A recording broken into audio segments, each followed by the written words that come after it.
Okay. Previous class में हमने क्या किया था, कुछ हमारे पास पेंडिंग सीएसवी फाइल्स थे, उनको हमने ऐड किया है। आज क्या करने वाले हैं, गए 2 वीक्स में जितना भी हम लोगों ने पढ़ा है ना, उसका एक तरीके से समराइज करके सारे क्वेश्चंस हम लेंगे, ठीक है, उन टॉपिक्स का। क्वेश्चन कहाँ पे है मेरे पास, क्वेश्चंस यहाँ पे रखे। क्वेश्चन है या एक तरीके से ये कमेंट्स है, उस हिसाब से हमें फॉलो करना है, ठीक है। ये पूरे सेक्शन का रिवीजन है, ऐसा मान के चलते हैं। जितना भी पावर क्वेरी में हमने सीखा वो सारा रिवीजन है यहाँ पे। किसी को डाउट है अभी कल की क्लास में, एकदम क्विक या कुछ पॉइंट है तो पूछिए, बताता हूँ मैं।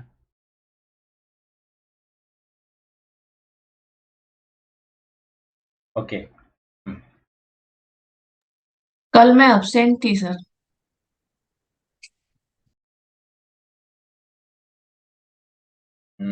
ठीक है, डॉक्यूमेंट फाइल है, उसको रेफर कर लीजिएगा, और रिवाइज भी कर दूंगा क्या क्या था हमने कल। आज वो आ जाएगा, ठीक है। ये क्वेश्चंस है, ये आज ठीक और है कल सर। में कवर होंगे हमारे।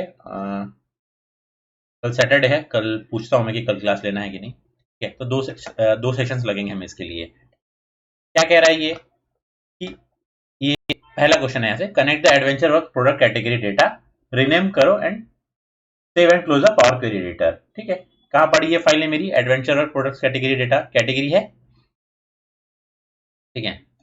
मैंने पावर बीआई अपना ओपन कर लिया है, इसके अंदर मेरी पुरानी फाइल्स ऑलरेडी है यहाँ पे, ठीक है। कुछ फाइल्स ना आज के बाद मैं डिलीट कर दूंगा, फॉर एग्जांपल ये 15 16 अननेसेसरी वाले जो है वो हम रिमूव कर देंगे, क्योंकि बाकी फिर आगे चल के ना मुझे इतने सारे टेबल्स यहाँ दिखेंगे जिसकी मुझे भी जरूरत नहीं है,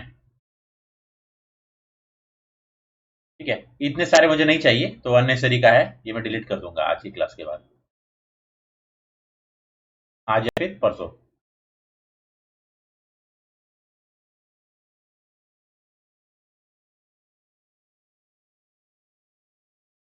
तो मुझे क्या इंपोर्ट करने के लिए कह रहा है, कैटेगरीज वाला टेबल। कैसे करेंगे, गेट डेटा। गेट डेटा से सिर्फ हम टेक्स्ट, सीएसवी या फिर ये रिलेटेड फाइल जो है ना, यही सब फाइल, या फिर अगर आप प्रॉपर देखना चाहें तो इस कैटेगरी के फाइल्स हम लोग इंपोर्ट कर सकते हैं। इवन ऑनलाइन सीक्वल पे है, डीबी पे है, एज्योर पे है, किसी प्लेटफॉर्म पे है आपका, वो सब प्लेटफॉर्म पे से आप ले सकते हैं, ठीक है। ये सब प्लेटफॉर्म सपोर्टेड है। अदर्स में देखेंगे तो प्लेंटी ऑफ, मतलब जितना हो सकता है सारे ऑप्शंस कवर्ड हैं इसमें। तो हम लोग फ्रिक्वेंटली यूज जो है हमारा टेक्स्ट सीएसवी कहाँ पड़ा है, डी ड्राइव में पड़ा है मेरे। आप लोगों के किसी केस में, जैसे नजीम केस में डी ड्राइव में पड़ा हुआ है, तो वहां से अपना फाइल उठाना है, ठीक है। कैटेगरी ओपन,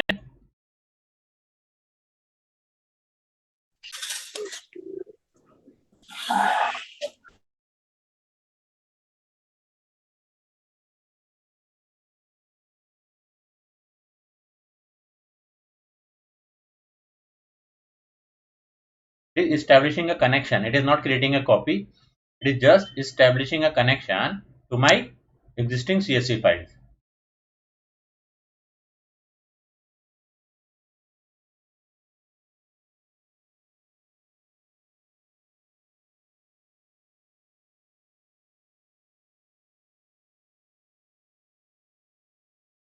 ये मेरे प्रोडक्ट की कैटेगरीज है, बाइक, कंपोनेंट, क्लोथिंग, एक्सेसरी, बस इतनी सी ही है, ठीक है।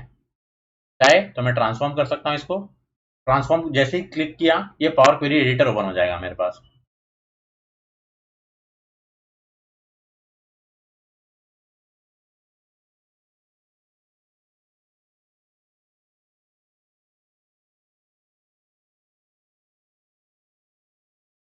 ठीक है, मैं फिर से बता देता हूँ।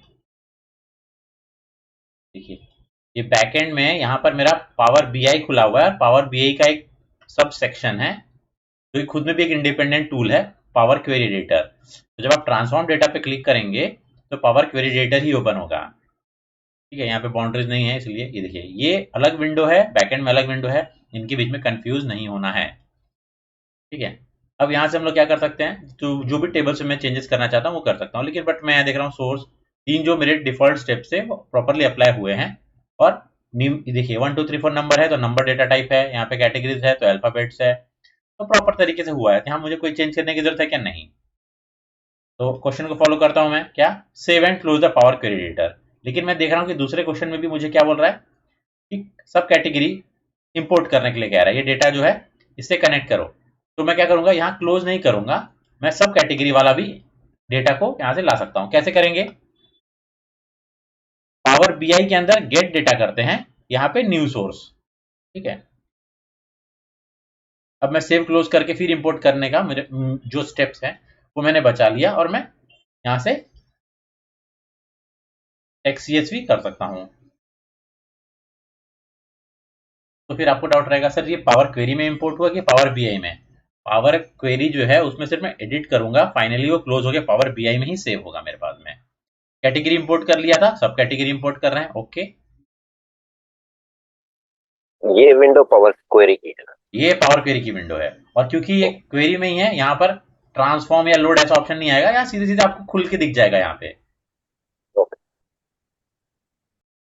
ठीक है। यहाँ पे ऐसा लोड ट्रांसफॉर्म करके ऑप्शन नहीं आएगा, बस यहाँ पे ओके करने के लिए आएगा, because we are already in power query editor mode में ही हम लोग हैं ऑलरेडी।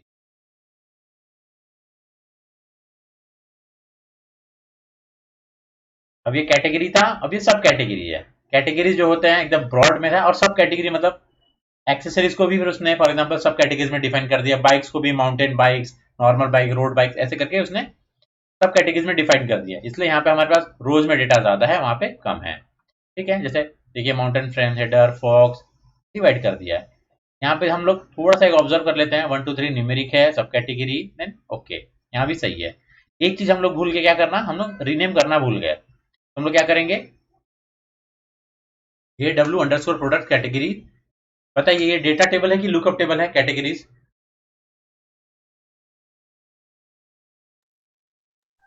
लुकअप। लुकअप टेबल है, इसके अंदर खाली ना ट्रिवियल डेटा है, ठीक है। इसके अंदर कोई सा चेंज होने वाली चीज नहीं है, ठीक है। इतनी कैटेगरीज है, इतनी कैटेगरीज हैं। सिमिलरली सब कैटेगरी के अंदर जाएंगे हम,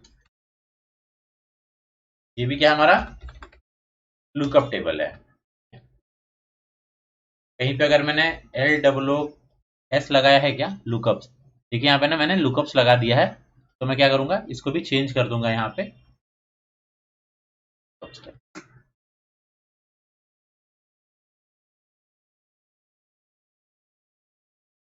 टेबल का नाम इंपॉर्टेंट दो पर्पज से है, ताकि मेरे पर्सनल आइडेंटिफिकेशन के लिए हो जाए कि ये डेटा टेबल है या लुकअप टेबल है। और दूसरा, जब आज हफ्ता 10 दिन बाद हम लोग डेक्स पढ़ेंगे ना, उसमें जब मैं फॉर्मूले लिखूंगा तो उन फॉर्मूलों में टेबल्स का रेफरेंस रहेगा, और टेबल के रेफरेंस में फॉर एग्जांपल अगर किसी का एड्रेस ही गलत दे दिया मैंने, तो वहां से डेटा उठाएगा क्या, नहीं उठाएगा। तो टेबल का जो नेमिंग है वो भी मुझे प्रॉपर रखना है, ठीक है। ये सारे हो गए यहाँ पे, हाँ दोनों हो गए। फिर क्या कह रहा है, सेव इंक्लूड, फिर कह रहा है disable auto refresh for both tables. Both tables मतलब थोड़ा कॉमन सेंस लगा लीजिएगा, बोथ टेबल मतलब कैटेगरी और सब कैटेगरी की बात कर रहा है वो, क्योंकि हम उसी पे वर्क कर रहे हैं, ठीक है। ऐसा क्वेश्चन मैंने 4 लाइन का नहीं दिया, 1 लाइन का क्वेश्चन है, ताकि आप समझ जाए। ऑटो रिफ्रेश, ऑटो रिफ्रेश क्या है, क्या है ऑटो रिफ्रेश, कौन बताएगा?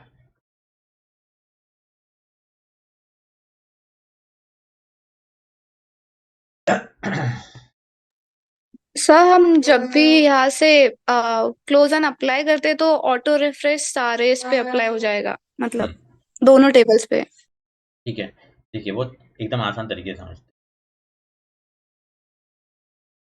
ये ना समझ लीजिए मैथ्स का क्लास होने वाला था, मैथ्स का क्लास, बस मैथ्स के टीचर ना नहीं आए, मैथ्स का क्लास नहीं होने वाला है। तो ऐसा अनाउंसमेंट हुआ कि सब लोग ग्राउंड में जाएंगे और खेलेंगे खेलेंगे वापस, मतलब ग्राउंड में जाएंगे और आधा घंटा वहां पे अपना गेम्स वगैरह खेल सकते हैं, ठीक है। तो ये लोग बच्चे गए, गेम्स खेले, और फिर मैथ्स के बाद मान के चलिए इंग्लिश की क्लास थी, तो इंग्लिश यहाँ पे 10 बच्चे थे, ठीक है। वापस जब आए इंग्लिश क्लास में तो 9 बच्चे रहे। तो ऐसा लगता है कि आपको कि कोई एक बच्चा यहाँ पे रह करके खेल रहा होगा, खेल ही रहा होगा, वो आना ही नहीं चाह रहा होगा।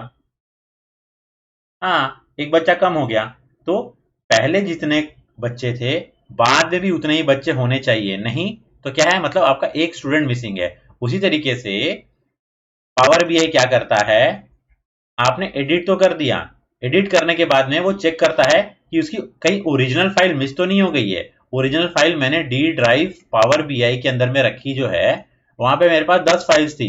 आपने क्या किया, एडिटर में गए, एडिटर में जाने के बाद कनेक्शन में जाके उसको एडिट किया है आपने, ठीक है। ये सारे कनेक्शन होते हैं, कनेक्शन में जाके एडिट किया, तो फिर पावर बीआई फिर वापस जाके देखता है कि वो फाइल है तो नहीं, या वो फाइल में कोई चेंजेस तो नहीं हुए हैं, या वो फाइल का लोकेशन तो चेंज नहीं हुआ है, ये सारा चीज ना वो रिफ्रेश करता है। तो most of the lookup table जो होते हैं ना, लुकअप टेबल्स, उसमें डेटा चेंज नहीं होता। किस में डेटा चेंज होता है? डेटा टेबल में। जैसे कि सेल्स वाला डेटा हो गया, ठीक है, रिजल्ट्स का डेटा हो गया, ये सब में डेटा चेंज होगा। तो मेरा ये जो टेबल्स हैं, data tables, I want them to refresh now and then. लेकिन लुकअप टेबल जो मेरा चेंज नहीं होगा, उसको क्या करूंगा मैं? ऑटो रिफ्रेश से डिसेबल कर दूंगा। ऑटो रिफ्रेश कैसे करेंगे? कहां मिलेगा मुझे ये ऑप्शन? ये मुझे ऑप्शन यहाँ पे मिलेगा। और क्वेरी के अंदर मैं राइट क्लिक करता हूं तो देखिए enable load include in refresh, include वाले को मैं यहाँ पे क्लिक करूंगा तो अनचेक हो जाएगा। देखिए राइट क्लिक करूंगा मैं, देखिए ये बॉक्स अनचेक हो गया है। सिमिलरली इसको भी मैं क्या करूंगा? अनचेक कर दूंगा। मुझे जरूरी नहीं है, दरअसल मुझे टेरिटरी भी जरूरत नहीं है, क्वेश्चन में नहीं है, पर मैं भी इसको अनचेक कर दे रहा हूँ, ठीक है। और प्रोडक्ट लुकअप, इसकी भी मुझे जरूरत नहीं है, अनचेक है, हमने पहले की क्लासेस में किया है। इसको भी अनचेक कर देंगे। ओके, चेक में क्या रहेगा? सारे सेल्स वाले डेटा रहेगा आपका, ये वाला सेल्स वाला डेटा है। और फोल्डर वाला तो ठीक है, फोल्डर वाला तो होगा हमारा, ठीक है, 2017 से 15। ये ऊपर में जो फोल्डर बना है ना, उसके वजह से 2017-15 वाला जो टेबल है मेरा, ये आया हुआ है। बाकी 17, 16, 15 इंडिविजुअली और इनसे बनाया हुआ ये टेबल मैं डिलीट कर दूंगा। मुझे क्या रखना रहेगा? सिर्फ 17 से लेके 15 तक का डेटा। नेक्स्ट,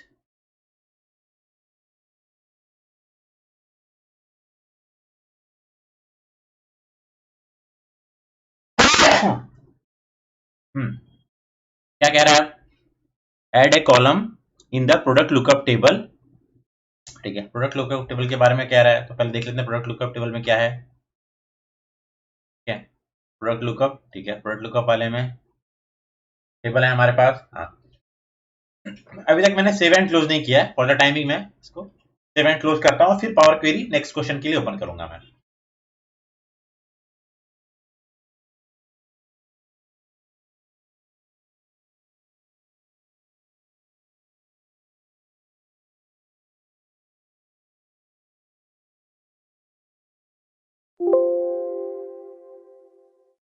ये भी फर्स्ट टाइम है, कैटेगरी, सब कैटेगरी और टेरिटरी लुकअप में चेंजेस ने अप्लाई किए। अब नेक्स्ट टाइम होगा तो ये रिफ्रेश नहीं होगा,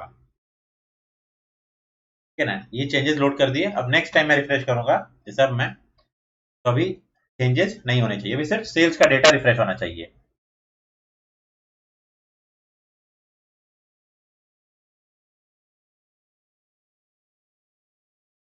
सिर्फ और सिर्फ सेल्स वाला जो डेटा है वो रिफ्रेश हो रहा है, बाकी कोई भी डेटा, कैटेगरी, सब कैटेगरी, प्रोडक्ट, कस्टमर, कोई डेटा रिफ्रेश नहीं हो रहा है। तब तो रिफ्रेश होना अच्छी बात है ना, तो क्यों हम उसको डिसेबल कर दे रहे हैं? क्योंकि वो थोड़ा टाइम कंज्यूमिंग है। ऑलरेडी पावर बीआई मेरा हेवी वेट है, मेरे रिसोर्सेज कंज्यूम कर रहा है, और अननेसेसरी का मेरा टाइम वेट पीरियड बढ़ा देगा ये, इसलिए मैंने उसको डिसेबल कर दिया।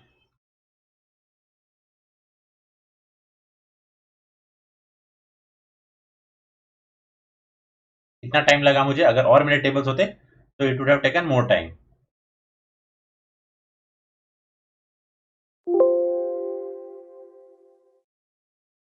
अब क्या कह रहा है वो? ट्रांसफॉर्म में जाएंगे, क्यों? क्योंकि टेबल से रिलेटेड मुझे अभी कुछ एडिट करना है। क्या एडिट करना है? ठीक है, क्वेश्चन देखेंगे। प्रोडक्ट लुकअप्स के अंदर में क्या कह रहा है कि प्रोडक्ट की, प्रोडक्ट सब कैटेगरी की, product SKU, product name, product model name, product description, colour, style, cost, price, discounted price जो हमने बनाया था। मैं तो डॉलर डाला था, पता नहीं डॉलर क्यों नहीं दिख रहा है, ठीक है। तो ये कह रहा है कि प्रोडक्ट SKU जो है ना, कहाँ गया प्रोडक्ट SKU? उसमें प्रोडक्ट SKU कॉलम में क्या करना है? हमें एक नया टेबल ऐड करना है, एक नया कॉलम ऐड करना है, सॉरी, एक नया कॉलम ऐड करना है, जिसमें से क्या डेटा आना चाहिए? Text that is before dash. कहने का मतलब है, क्वेश्चन को मैंने एकदम नॉर्मल रखा है, नहीं तो वो 4 लाइन का सिर्फ क्वेश्चन हो जाता था। जैसे कि यहाँ पे HL-U509-R है, ठीक है, HL-509 है, तो ये जो पहला वाला जो डैश है ना, पहले वाले डैश के, और पहला वाला जो डैश है उसके पहले जो भी कैरेक्टर है, जैसे HL है, SO है, FR है, इसको मैं एक डिफरेंट कॉलम में ऐड करना चाहता हूं, नया कॉलम क्रिएट करना चाहता हूं। तो कैसे करेंगे, कॉलम को सिलेक्ट कर लिया, ऐड या ट्रांसफॉर्म, मैं एक नया कॉलम ऐड करना चाहता हूं, ठीक है। ऐड कॉलम, एक्सट्रैक्ट, क्या, टेक्स्ट बिफोर डिलीमीटर।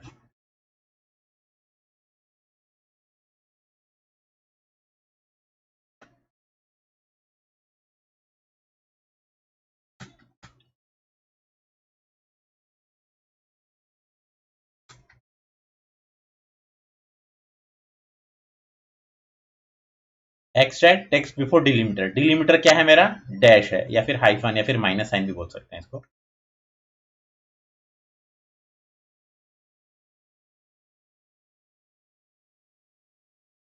क्या है delimiter, this is my delimiter, that's it. Okay करेंगे तो क्या हो जाएगा, एक नया column at the end of the table मेरा बन करके रेडी हो जाएगा। देखिए ये टेक्स्ट बिफोर डिलीमीटर ये ऐड हो गया। फिर क्या कह रहा है, वो कह रहा है कि इसको कर दो, क्या रीनेम करने के लिए कह रहा है,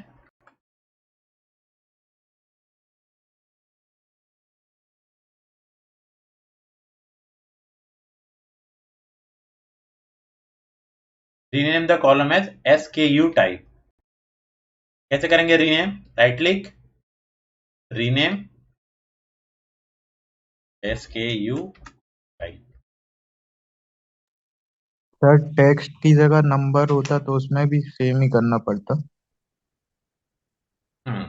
हमें डिलीमीटर से मतलब है यहाँ पे फिलहाल सिर्फ कि डिलीमीटर क्या है, कॉमा हो सकता था, डैश हो सकता था, डॉट हो सकता था, प्लस हो सकता था, स्टार हो सकता था, ये सब डिलीमीटर है। डिलीमीटर ऐसा कोई स्पेशल कैरेक्टर नहीं, एक्चुअली कुछ भी हो सकता है, बट एक यूनिक पैटर्न जिससे वो सेपरेट हो रहे हैं, ठीक है। तो ये SKU टाइप हमने कर दिया, स्पेस भी, यस स्पेस भी।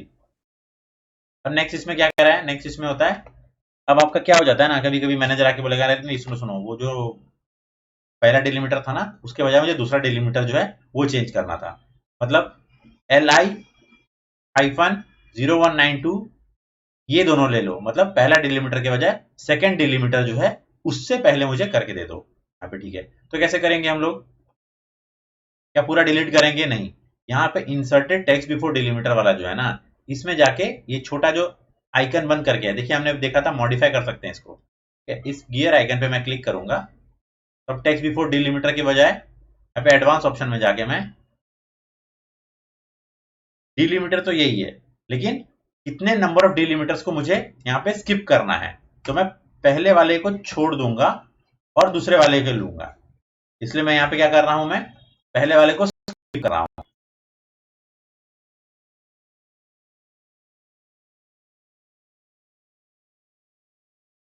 रिफ्रेश हो गया पेज,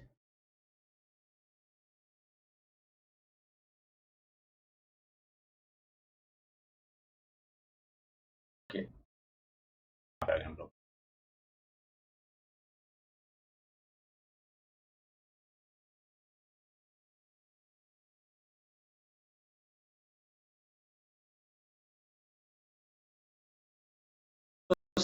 में बाद में मैंने क्या किया, इंस्टेड ऑफ फर्स्ट पहला वाला डिलीमीटर मुझे सेकंड चाहिए, तो मैं क्या बोल रहा हूँ, पहले वाले को स्किप कर देना, मैंने एडवांस ऑप्शन में जाकर के इसको चेंज कर दिया, ओके कर देता हूँ।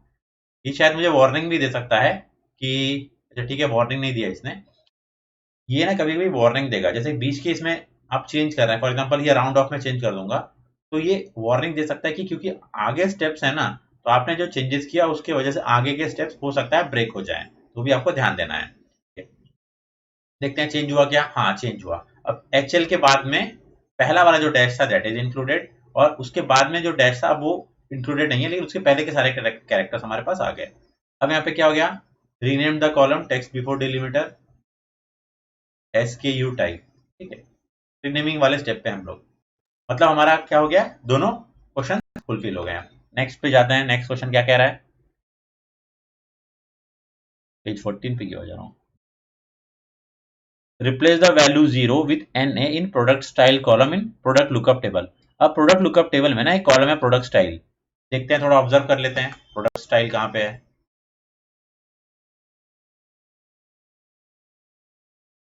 प्रोडक्ट लुकअप टेबल में प्रोडक्ट स्टाइल है। क्या प्रॉब्लम आ रहा है प्रोडक्ट स्टाइल में? हमने देखा कि ये है, शायद ये मेल है या मैन है, वुमेन है, और ये यूनिसेक्स है, और ये 0 लिखा हुआ है। ठीक है, फिलहाल 0 का कोई सेंस नहीं बन रहा है, तो मैं 0 को देख लेता हूँ क्या है। 0 0 बहुत सारे यहाँ डेटा है। क्या कह रहा है? 0 को रिप्लेस करना है NA से। तो मेरे टेबल में या मेरे कॉलम में जहां जहां NA है, 0 है, वहां वहां मुझे क्या है? NA करना है, ऐसा वो कह रहा है। ठीक है, कैसे करेंगे?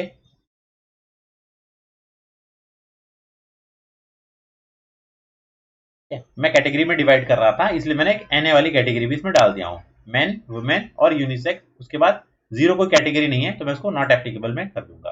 कैसे करेंगे? ट्रांसफॉर्म में जाकर के देखेंगे, इस कॉलम को सिलेक्ट करेंगे। कहीं कुछ ऑप्शन दिख रहा है मुझे क्या कॉलम में रिप्लेस करने के लिए? ये देखिए, यहाँ रिप्लेस वैल्यूज दिख रहा है मुझे, रिप्लेस वैल्यूज।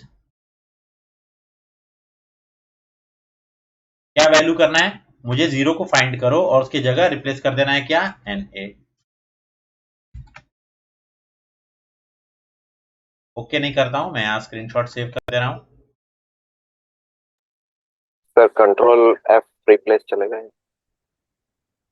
नहीं, वहाँ एक्सेल में चलता है, ये एक्सेल में नहीं, हम लोग पावर क्वेरी में है, यहाँ कंट्रोल F नहीं चलेगा आपका। क्या शायद शॉर्टकट हो, देखते हैं। ठीक है, ओके कर दिया मैंने। यहाँ मेरी 0 के अब से NA रिप्लेस हो गए values, means all zeros have been replace with NA। आपका एक कंट्रोल F। ठीक है, कंट्रोल F तो नहीं चल रहा है यहाँ पे। यहाँ पे ऑल्टर दबाएंगे, देखिए मैंने ऑल्टर प्रेस किया ना, तो शॉर्टकट कीज आ जाएगा यहाँ पे, बट उस तरीके से नहीं काम कर रहा है यहाँ पे। जैसे रिप्लेस के लिए मुझे बता रहा है Z1 टाइप करो, पर मैं Z1 टाइप नहीं कर पाया। क्या बता रहा है ये? E1 Z1।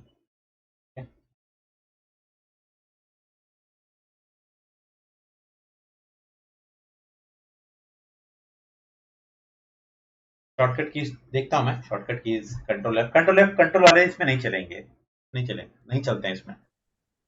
ठीक है, ये क्वेश्चन कर लिया हमने, replacing 0 with NA। Next question क्या कह रहा है?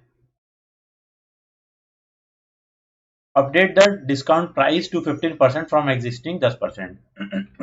अभी फेस्टिव सीजन चल रहा है, तो सेलर को आता है या कमिटी को आता है या ऊपर बोर्ड से ऑर्डर आता है, ये जो प्रोडक्ट का प्राइस है, ठीक है, इस पे कितना परसेंट ऑफ दिया था हमने?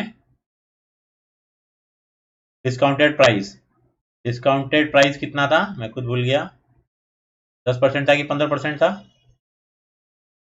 ठीक है, 85 है। 85 है, मतलब कितना परसेंट हो गया? 15% है, तो ऑलरेडी 15% दिया हुआ है, तो ये क्वेश्चन लगे तो आप स्किप कर सकते हैं। लेकिन अगर मान के चल लीजिए ये नहीं होता, तो कैसे करते हैं हम लोग, जिन लोगों के लिए मिस हो गया है?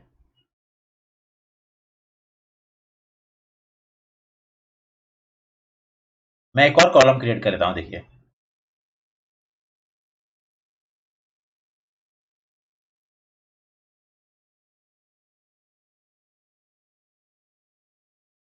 प्रोडक्ट प्राइस है, इस पे जाते हैं हम लोग, राइट क्लिक।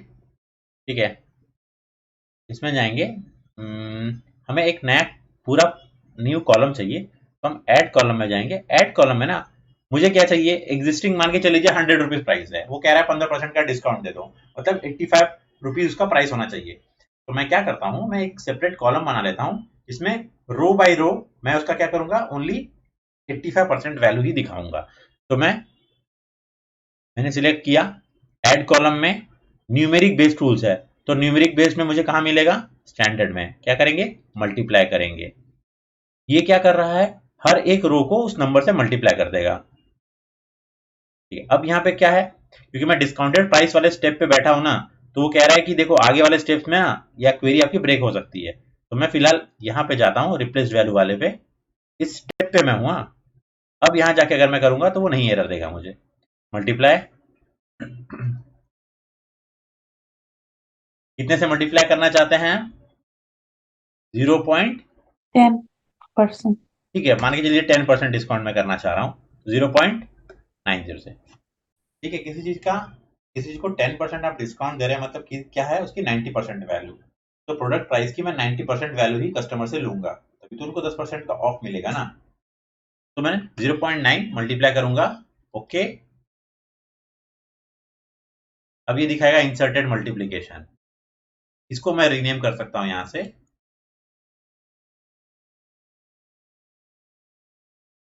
ऑफर प्राइस, जो कि डिस्काउंटेड है। ठीक है, ओके, ये कर लेंगे। Yes sir. Yes, sir. अब देखिए, अब हमने कुछ एक बेसिक क्वेरीज कर लिया, रिफ्रेश को डिसेबल कर लिया। अब एक दो चीज ना डेटा एक्सप्लोरेशन वाला पार्ट देख लेते हैं। जैसे कि ये पूछ रहा है कि check the average product cost, distinct colours और डिस्टिंक्ट कस्टमर, मैक्सिमम कस्टमर, इस तरीके से कुछ ना एक्सप्लोरेटरी डेटा पूछ रहा है ये। जो मुझे क्या करना है, मुझे टेबल पे देखना है। क्या पूछ रहा है सबसे पहले, ये तुमने कर दिया, average product cost. Average product cost कैसे देखेंगे,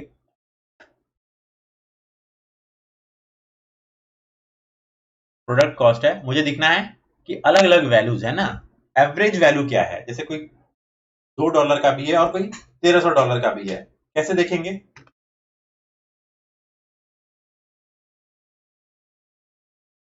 ट्रांसफॉर्म में जाकर के, ठीक है, न्यूमेरिक में सही है, स्टैटिस्टिक वाले में जाकर के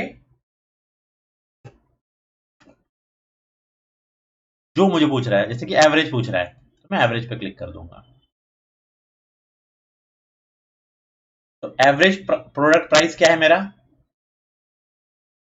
एवरेज कॉस्ट प्राइस क्या है,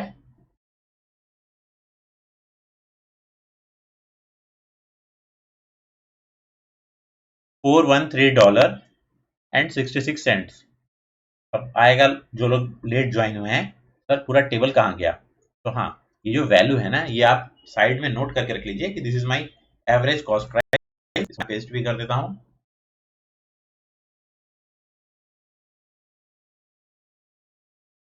और इस वैल्यू को भी आप चाहें इसको कॉपी कर लीजिए और यहाँ पे नोट लीजिए, this is my average price. ये कॉस्ट का है, ठीक है, प्रोडक्ट कॉस्ट। लेकिन अब मुझे तो पूरा वापस टेबल चाहिए, कैसे लेकर के आएंगे पूरा टेबल वापस,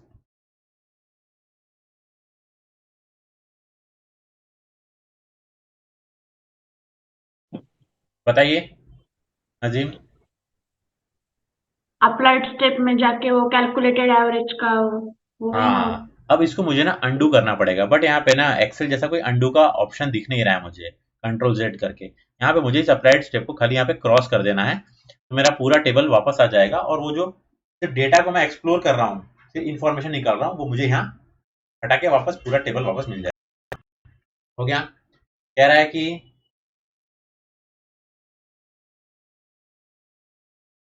take the distinct colours in product lookup table. अब प्रोडक्ट लुकअप में कितने डिस्टिंक्ट कलर्स हैं, ठीक है, ऐसा कुछ है क्या, कलर्स वाला कॉलम है हमारे पास,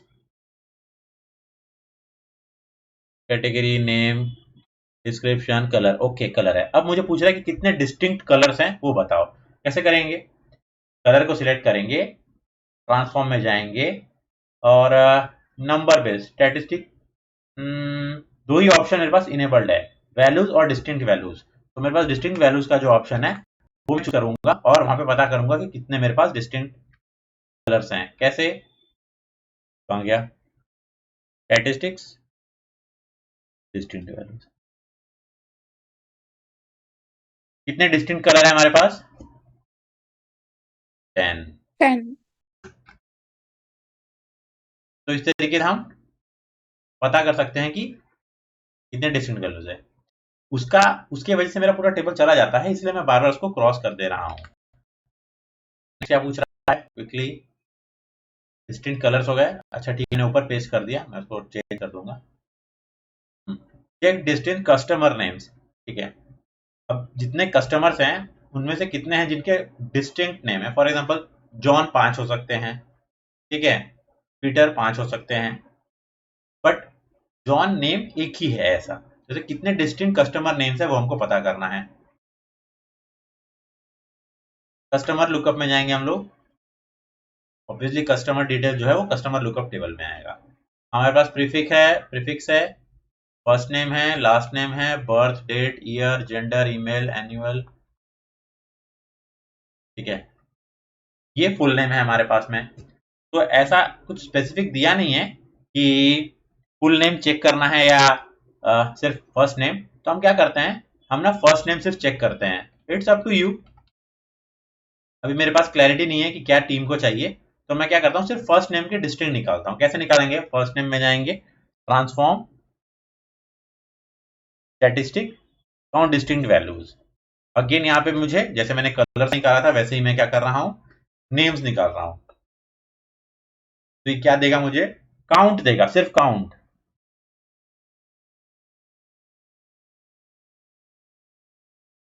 ये इतने कस्टमर्स हैं डिस्टिंक्ट नेम के साथ में। और अगर मुझे चाहिए डिस्टिंक्ट फुल नेम तो मैं क्या करूंगा, इसको कट कर दे रहा हूं मैं फिलहाल, फुल नेम।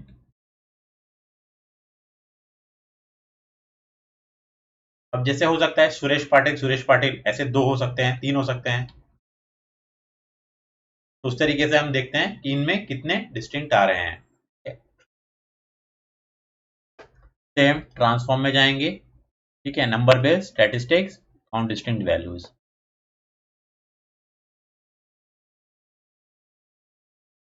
इतने हमारे पास डिस्टिंक्ट कस्टमर्स हैं, ठीक है। 18,110 मैं नोट कर लेता हूं यहाँ पे। बाकी पार्ट हम लोग कल ट्राई करेंगे अगर कल क्लास होता है तो, क्योंकि नीचे थोड़े क्वेश्चंस कम दिख रहे होंगे बट उसमें थोड़ा टाइम लगेगा हमको। यहाँ तक कुछ डाउट है पूछिए, मैं इसको कैंसिल कर दे रहा हूँ। No sir. यस डाउट है, वो मल्टीप्लिकेशन वाला हमने ऐड किया ना, डिस्काउंटेड प्राइस वाला, वो कहाँ से मतलब राइट क्लिक किया?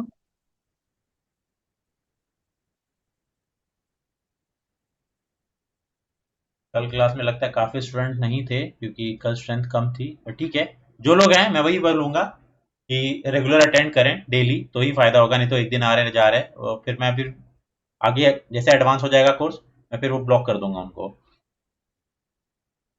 हाँ, मल्टीप्लिकेशन वाला कैसे किया हमने, तो जैसे प्रोडक्ट लुकअप टेबल में हम लोग हैं, यहाँ पे हमने ऑपरेशन परफॉर्म किया। यहाँ पे ना कोई एग्जिस्टिंग कॉलम है मेरे पास, जैसे मान के चल लीजिए कि मेरे पास प्रोडक्ट प्राइस है। अब मैं चाहता हूं कि एक और कॉलम रहे जो इससे रिलेटेड रहे। कैसे, जैसे अगर मेरा प्राइस 100 रुपीज है और मैं चाहता हूं कि डिस्प्ले सिर्फ 50 रुपए हो या 50 हो या 50% ही हो, तो मैं क्या करूंगा, हर एक कॉलम हर एक रो को मल्टीप्लाई करते हुए नहीं बैठूंगा। मैं क्या करूंगा, मैं एक कॉलम ऐड करूंगा ट्रांसफॉर्म में जाकर के, सॉरी ऐड में जाकर के, यहाँ पे ऐड में जाकर के मल्टीप्लीकेशन का ऑप्शन है मेरे पास में। कहाँ है मेरे पास मल्टीप्लीकेशन का ऑप्शन, स्टैंडर्ड में जाके मल्टीप्लाई, यहाँ पे ये क्या करेगा, रो बाय रो ऑपरेशन परफॉर्म करेगा और एक नया कॉलम बना के दे देगा। जैसे रो 1 में जो वैल्यूज है उसका 50%, रो 2 में उसका 50%, रो 3 में उसका 50%। सर नया ही कॉलम क्यों बनाएगा, क्योंकि हमने ऐड कॉलम इस रिबन में जाके सिलेक्ट किया। ट्रांसफॉर्म में करता तो एग्जिस्टिंग वाले को चेंज कर देता, इस पे हमने किया। ओके, अब ये पूछ रहा है कि हर एक रो को किससे मल्टीप्लाई करना है। तो देखिए 50% मतलब 0.5, 100% मतलब 1, 85% मतलब 0.85, 50% मतलब 0.5, समझ रहे हैं ना, इसलिए हम 0 पॉइंट लगा रहे हैं इसमें। ओके, जैसे मुझे 70% डिस्काउंट पे बेचना है तो वैल्यू कितनी रहेगी उसकी, 0.30, तब जाके वो क्या होगा, 30% पे हम बेच रहे हैं उस चीज को, इतना लॉस पे बेच रहे हैं फॉर एग्जांपल, ये है। ठीक है, मैं ओके नहीं कर रहा हूं यहाँ पे क्योंकि अननेसरी पहले ही 2 कॉलम बन चुके हैं मेरे। और कुछ डाउट किसी को, क्विक डाउट?